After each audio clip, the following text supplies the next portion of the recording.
In today's video, I am going to teach you how to add the Google Tag Manager code to HubSpot content in Hubspot.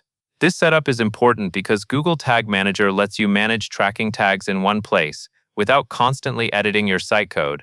In HubSpot, the cleanest way to add Tag Manager for pages is to place the snippets at the domain level so they load automatically across your content. First, log into your HubSpot account and look to the top navigation area for the settings icon.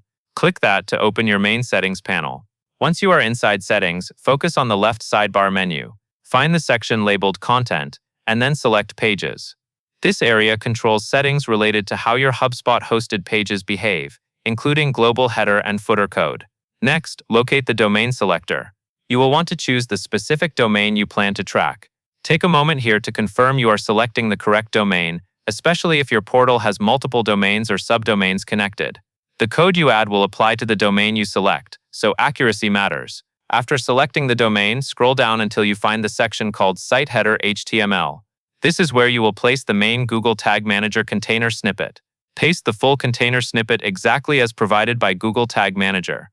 Make sure you do not modify the script, remove characters, or add extra spacing inside the code.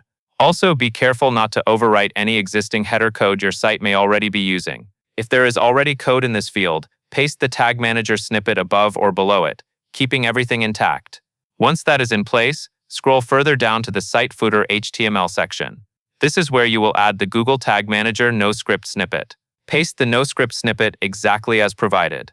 This portion helps ensure basic tracking still works in limited browser situations, and it is part of the standard installation. When both snippets are added in the correct sections, go ahead and click Save. Give HubSpot a moment to apply the changes.